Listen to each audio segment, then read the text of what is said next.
Welcome to Lift Your Legacy. My name is Jacob Prupp, father, husband, and rabbi. And each week we bring you an inspiring person or message to help you unlock your inner potential and create change that will impact the future. Thank you for listening, and let's get to it. I'm thrilled to have on Neil Senturia. He is an entrepreneur, ran quite a few businesses over his career. He's also been a published columnist in the San Diego Union Tribune for decades, and is the recent author and podcast host of a book and a podcast by the same name, I'm There For You Baby. We discuss a wide variety of topics, which include morality and technology, leadership, how to or what it means actually, like the truth of entrepreneurship, and in general, what does it take to be successful? So I hope you find this as valuable and as engaging as I did. With no further ado, my conversation with Neil.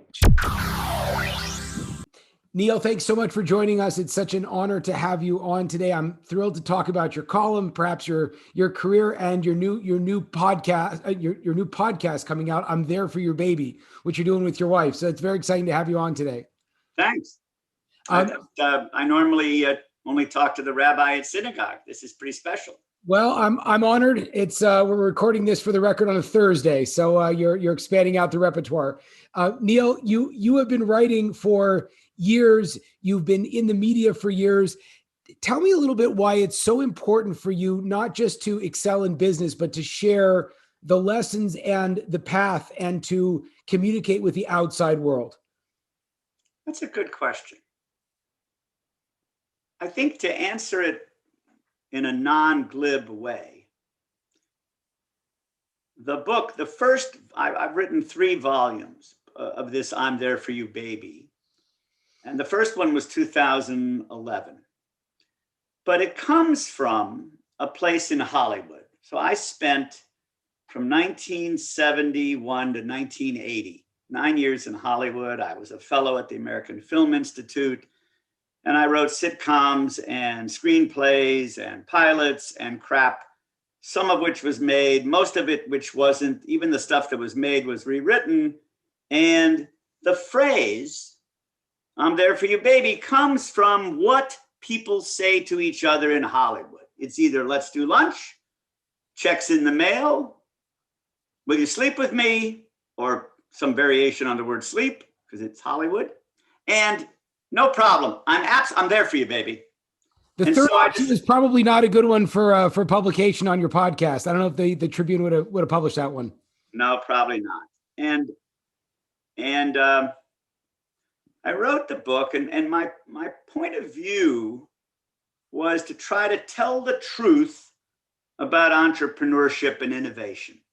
So I started in technology in 95 after a career in real estate, first movies, then real estate, then technology. And when you went to these conferences, there'd be a guy on the panel and he'd say, my name is Joe Blotz and I raised some money and I sold the company for $1 billion and I'm brilliant. And no one ever quite asked the hard question. What was the financing? What was the pre-money? How much did you actually end up? How much was luck? How much was skill? All the questions. Because mostly it's just, I made a load of money. I'm a genius. So I thought it was important to try to tell, because by that time when I wrote the book, I'd been a CEO 7 or 8 times. I'd sold a company for 80 million and I've lost money. So I've been up and down the model. And the idea behind the book and the title is I'm going to try to tell you the truth, because it's easy to get fooled. It's easy to get fooled by the guy on the panel. And not everybody is an entrepreneur. So a recent column I wrote had as its topic, it was talking about, there's 2. One was about Quibi and one was about, you say, what are you? What do you do? I'm an entrepreneur. Well, you can't be an entrepreneur. You can be a lawyer, you can be a doctor, you can be an accountant, you can be a chiropodist, you can be a wellness instructor, you can be a yoga instructor, but you can't be an entrepreneur. And there's this kind of if you're not one, you're a failure. And one of the themes in that particular column was not everyone is Elon Musk. Not everyone is going to be Tesla, but there's 48,016, 48016 are the current number of employees at Tesla. And every one of them is working and is changing the world. So maybe you're not changing the world, and maybe Elon Musk is changing the world, but you're part of.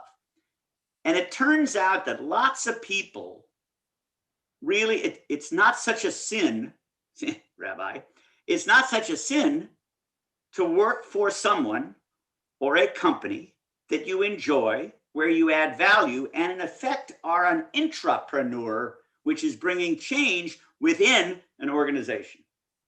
And by the way, if they go to the book site, I'm There For You Baby, and they look at the cover, don't ask me if that's just by mistake. The cover is intentional. You want to go to the cover? Go to the cover. It was by design. That cover is by design and puts a fine point on my previous time in Hollywood. Amazing. Well, one of the things that's interesting is someone that's been also, you're a professor of entrepreneurship at San Diego State and UCSD. UCSD is my alma mater. I did not study entrepreneurship there, but it's interesting that the professor of entrepreneurship says that entrepreneurship as a I guess you could say as a trade, it doesn't exist, or an identity doesn't exist. No. Let me be very precise. You can't teach in my opinion. You can't teach someone to be an entrepreneur. You can teach how to think in an entrepreneurial way. It's so interesting because there is such a myth associated, especially now, especially post-tech, and candidly post the censorship of the US president on all the social platforms, just how powerful, so to speak, or not even so to speak, like practically speaking, like these companies are bigger than the government in so many ways. And someone that can start something like that, there's such a fabled role of that. It's like, forget about being the president. Now you want to be in charge of Apple. So what is that like for you to look at that, in your multi-decade journey, sort of the rise of this fabled position, so to speak, of being able to create tremendous wealth, have tremendous power? Is there a downside to that? Is there a benefit to that? How do you see that role as it's been sort of developed in our society? I was actually surprised. I don't know about the word surprised, but you said it well. The truth is, if you turn off Instagram and Twitter and Snapchat and Facebook, you don't really have a platform to talk to your constituents. And whether or not that's good or bad, I think that's a longer conversation. What has interested me, however, is that I either don't have the interest or the skills to, it's not the sentence to build an app. My interest was in trying to do hard things. So I have to tell you that building an e-commerce site to collect all the people who do lawn mowing with a place that they can meet the people who have lawns, yeah, that's nice. And it's probably a business. And the lawnmower people need to meet the people who have lawns. And I get it. I have no interest in that at all. I mean, that's just not, it's commerce. It's nice. And I think you can be profitable at it. But at the end of the day, I've picked hard things. I picked material science. I picked oil and gas. I picked hard technology. I picked content. I picked what's called Bayesian algorithms. I mean, how you find things. I picked hard things that interested me. Along the way, I both made money and didn't, but I didn't feel like it was, not that it was a waste.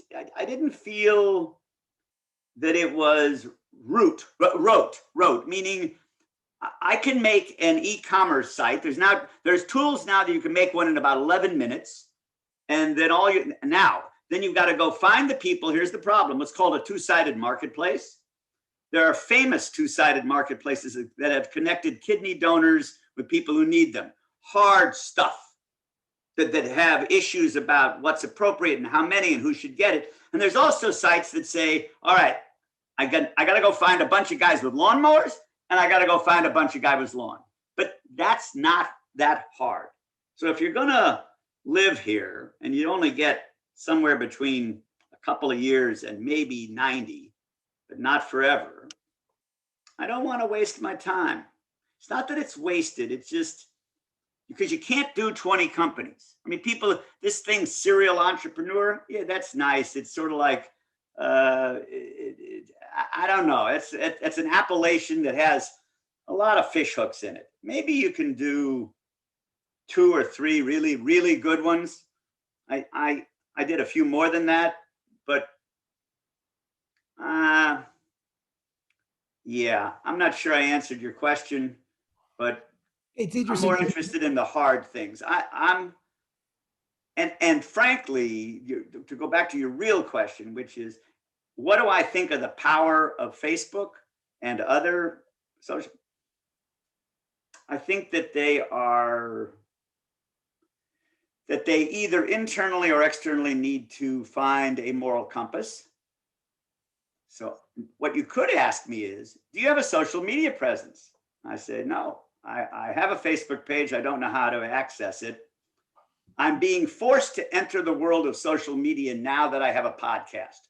But you can send it to I'm There For You Baby, and you can pod, and we're funny, but I'm not posting a picture of what I had for lunch on Facebook or Instagram. You know, it's like a picture of a pizza.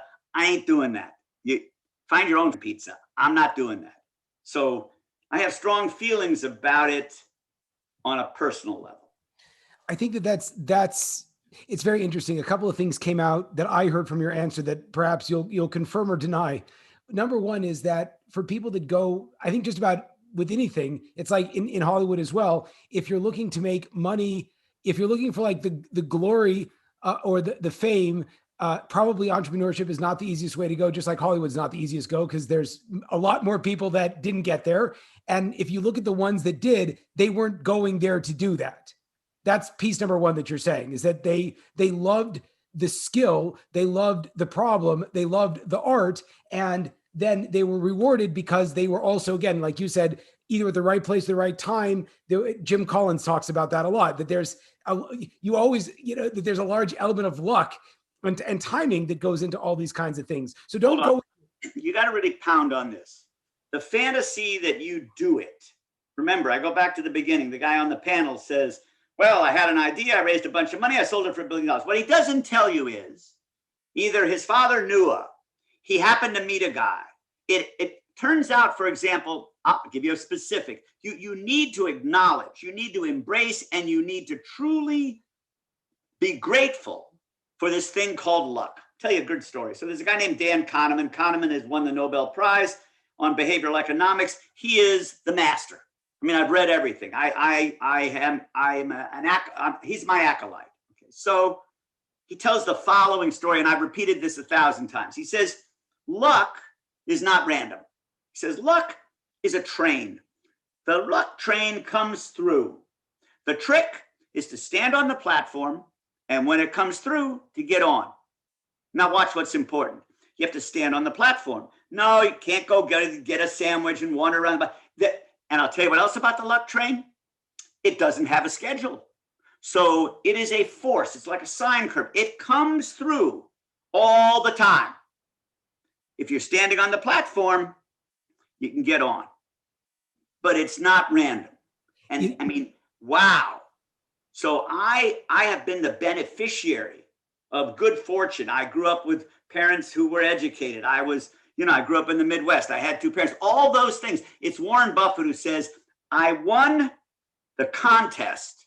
I won the ovarian lottery when I was born in Nebraska to 2 parents and a good mind. I had won the game. What also comes up for me, which is really interesting and sort of it's a sign of the times, is that now with social media, I think the real challenge is the comparison, because we don't see all the failures. We see a lot of the successes. And like you're saying, it's you can't get upset at yourself that your company is growing at maybe X speed when someone else is growing at Y speed, because the guy with Y speed, it was like his fourth company and he had all of his own money to invest in it. And you're starting out of in a basement somewhere. So there's also this challenge that a lot of modern people that we have in the modern world, which is that we're able to sort of look and sort of see a superficial comparison and then sort of get down on ourselves as a result. When what you're saying is that's kind of the secret of entrepreneurship, is there was a lot of luck and there was probably a couple of things that you didn't see that came in that you don't have at your disposal that allowed that guy to get to that $1 billion valuation. There's another thing you touched on. So I just finished a column. It's going to run in a couple of weeks. And the subject was, a woman wrote a book called The Health Tooth or something. I'm embarrassed I don't have it in front of me. But she talks about self-compassion. Self-compassion is the willingness to make it simple. Dude, lighten up. Give yourself a break. And she talks about self-compassion. We are our own worst enemies. I mean, it's not, I actually have this. You can edit it out later. It's called, where the hell is it? Here it is. The woman's name, Neil. Oh, here it is. This is all editable, I'm sure. It's called Alice Boyce, B-O-Y-E-S, and it's called The Healthy Toolkit. I thought it was interesting. I don't think it's by any stretch a great book, but she tells the entrepreneur, she tells the reader, it's okay to be self-compassionate. Interesting word, compassionate, meaning it's okay. For example, she says, when you're hungry, don't be cranky, go eat lunch. In other words, it's okay. You gotta allow yourself to be human. Now, you're a rabbi, so you've probably studied a little bit about human and humanity. So being willing to be human is to come with all your warts, all your failings. You're going to try to climb the mountain. You'll get up halfway. Eventually, you may get more of the way. Some people get to the top of the mountain. Some people don't get to take the first step because they twisted their ankle. You got to be willing to be grateful and to be compassionate, not just to other people. I'm good at that. We're philanthropic. We throw dough around, but it's hard to be good to yourself. And if you are, of course, it's much easier then to be good to other people. I so appreciate that lesson, because I'm sure you see it also, that so many people are looking for the way or the tool. Even in the group of, I had this recently come up in that I do a lot of coaching, and I study so many different, again, I'm reading, I've read thousands of books. I have thousands of methodologies, thousands of podcasts, and I'll just pull from this to that. And everyone's like, well, it's like a contradiction, this to that. And how do you do that? And I said, at the end of the day, the only way I was able to make any real progress myself was I was just really committed to where I want to go. And I just kind of kept going. And I had to deal, like you said, with all the self-doubt, learn self-compassion. I'm not where I'm going to finish up. I hope, I'm going to keep going, but it's that non-tangible stuff that I feel like you need to, that's kind of the secret sauce, so to speak, to actually get there. And the more successful people I've studied, that's what they're really good at. Except, again, there are a couple of people that are just like supreme tacticianers, but most people, it's like, they just know how to keep going and find the people that are smart and sort of assemble qualified people to advise them or to be on their team. Yeah, the technical phrase for that, to some extent, is the network effect, which is I need to be available. I need to be out there. I got to allow for the possibility of good fortune. But, I also see that if you're too hungry or you're obvious or you're only a taker, there's a famous book, Adam Grant, Give and Take, and his theory, and he's proven it, that givers are more successful, they make more money, they have better lives than takers. Now, on the face of it, you say, well, that seems obvious. I'm going to tell you it's hard because we think we're givers, but the truth is lots of us, until we work at it, we're sort of a little but most, well, I'll give you if you'll give me, but unqualified. Let's do God's love. Okay. That's just your area. Unqualified giving. Man, that's the best of all and hard to do. It's that they talk about, when you make a charitable contribution, I want my name on the building is one, and the other is anonymous. And that's the range. Everybody's done that story. I'm not all the way to anonymous, but I don't want any buildings. And the more you can do this with no expectation of quid pro quo, no expectation of I'll get it back. If you really can try that, my father would say, cast your bagel upon the water, comes back with lox and cream cheese. That's awesome. I love that. You don't know when it's coming back. You don't know when the tide is coming, but you'll get the bagel back. It'll be better. Neil, one of the things that you brought up, which I think is very interesting, and it's the second time I've heard this concept this week, so I think there's something to dig into there, is the realization you said about the compass of the tech companies and how big they are, and how if you look at any of all of their stories are so ferret at this point that none of these guys really had any idea what they were doing. Most of them sort of backed in or acts. Again, Mark Zuckerberg's making a network for his dad's dentist practice, and Instagram was like their second company, and all these kinds of things. And so you're saying like they need a compass. How does someone who has built a juggernaut try to figure out what the compass is at the stage that they're at? I want you to use the word moral compass. I don't think it's hard. Moral compass, thank you. Yeah, a business plan, I've seen 10,000, but a moral compass, and to some extent, I don't know if your listeners are allowed politics, but when McConnell, for example, I'm a Democrat, right? And when McConnell at the very end, there's 5 days left for Trump, he says, well, this is how I'm going to support you. When it didn't count, when it was, that thing where there's a penalty, and if the play is complete, it counts. And if it doesn't, you get it over again. When it doesn't count, it's easy to be generous of spirit. It's easy to have a spine. It's easy to do the right thing when it doesn't count.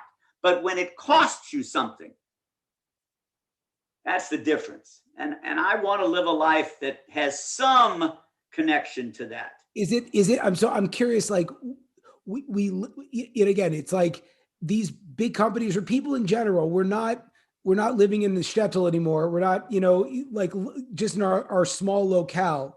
When it comes to advocating or perhaps educating, again, you have columns, you have books, you have podcasts, you're a professor.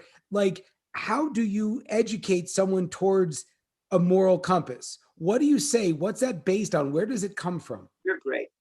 I'll give you the end is this. So before we started this, my daughter called. My daughter is 34 and she has her first baby. What was it? Her name is Sophia, but she has it's something Stettel Gittel. It has to do with education. I don't know the first word yet, but she got a Hebrew name. Mazel tov. And the daughter is 3 months old.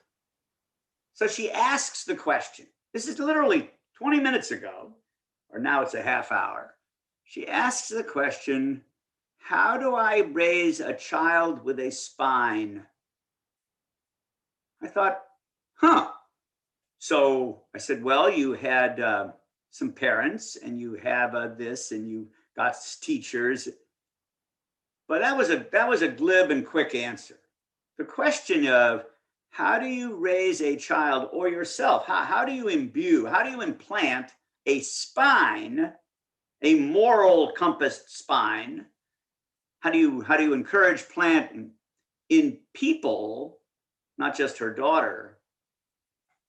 That's a tough question. I'm not smart enough to give you the answer, but it's a challenge worth trying to meet, because you can see the difference in people who have a moral spine, who for want of the better phrase, they do the right thing. Now, we may disagree on what the right thing is for a moment. Let's just not go there. But we have hundreds of years of history, and in the case of the Jews, thousands of years of history of people who stood up for, called truth to power, who were willing to be killed for, who stood up and said for, who advocated for. And those are examples that we should draw from. I don't know how to teach the spine, but I guess the answer is I'll make it your world. If you go back to the Torah and the Talmud, they're really good examples. So Jewish spines, maybe they're a little stiffer than others. It's so interesting. I was having a conversation with a close friend of mine who is Jewish by birth, but extremely educated and advanced and well connected within Buddhist and Hindu circles, and he said that that they're all everyone has these different prisms, but ultimately, the prisms are reflecting back to something that is accurate. And it's interesting because I guess you could really say that about anything, and you have people behaving in any way possible, and everyone thinks that they're right. But I guess it's definitely interesting to at least compel a person to consider, what does morality mean to them? What does being a good person mean to them? Because so often, I guess, like you're saying, you're asking those kinds of questions, oftentimes not too late, but it's almost, in a lot of ways, it's difficult. Because again, we see with certainly like the entrepreneurial operating system, or a lot of these systems say you have to start with your values. Like Simon Sinek, start with why. So figure out why you're doing something, figure out the values that you'll hire and fire around. And very often we find ourselves down the road being like, I don't know what my values are. I'm not really sure. We've never really had this problem before. So I guess just preempting the whole process and saying, start by figuring out who you are and what you buy into, whatever that is, just asking the question itself is probably a good start. Yeah. In building a team, everybody understands the power and value of a team. And then there's 100,000 books on leadership. But if you boiled all the books down into one small matzo ball soup, the word would be authenticity. If you live, this is a little arrogant, so you can either edit it out or discount it. Now I'm going to keep it. Go for it. If you could live an authentic life, that means your values may change, and you won't always get it right, and you will be challenged. I'm sorry, I should have clicked this off. And hold on.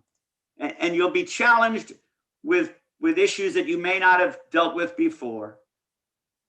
It's not easy, but the word authentic, when people experience your interaction, when you stand and give a sermon, when they experience the authenticity of the rabbi, that moves people. Whether they really know that Solomon was married to Bathsheba or his brother-in-law was Uncle Harry and Isaiah was, they may not know about that, but they will know that the guy talking comes from an authentic place. When you look back, he won't have moved. His place in the firmament is kind of fixed.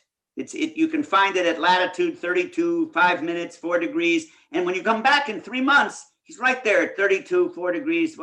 That's authentic. I appreciate that. Neil, do you have any final thoughts? You've had quite the career, quite the platform, and I guess now you're launching, career and platform number, 372. I'll tell you a story. So you're in Canada, right? I'm in Minnesota for about 2 more weeks, and then I'm moving to Arizona. But I thought, do you preach in Minnesota or Arizona? I was running the nonprofit in Minnesota. Okay. So, do I have final thoughts? No, so I should turn the tables on you. You're an ordained rabbi, but you don't have a congregation at the moment. I don't think I'm going to have one ever. But you did But once? I don't. Yes, I've worked for organizations. Yes. Well, I admire the education of becoming a rabbi. Why? So why, you said? Yeah. Well, it's funny. There was a rabbi here in San Diego. His name is Rabbi Philip Grobart, Graubart. And Philip Grobart really moved me. He was human and personable. He served the synagogue Bethel for, I think, 10 or 11 years, and then he retired. Maybe it's children, maybe it's, I don't know, he left. There was great sadness, but you could always tell that he was deeply authentic and really educated, meaning not just educated in the Talmud and the Torah. He was educated. He read 100 books a week. That moved me. The only thing I could tell your audience that they don't know is that sometime in the next probably 3 or 4 months, there's a book that's going to come out that I wrote with my wife, and it's called The Moment. And it's a story of the largest woman-run Ponzi scheme in American history, starring Gina Champion Kane. The number was 400 million. She's right here in San Diego. So we wrote the book, and it appears that either Random House or some house is going to publish it. So when we come back and we do another podcast in 3 or 4 months, I'll be able to peddle my book. Sounds fantastic. I appreciate so much the time. Thank you. Good. Enjoy, and be careful in Arizona because their COVIDing has increased. So I've already gotten it. So I think I'm hopefully good to go for a little bit. All right. There you have it, folks, another inspiring episode. If you enjoyed this, I ask you to please share this with your friends and to like us over on Rabbi Rupp through Facebook or on YouTube. And the more that we're able to get these important messages out, the more that we can really make an impact in the world. So I encourage you, please, to stay tuned. We have a ton of amazing speakers coming up, and also to tell your friends about it. Thank you very much.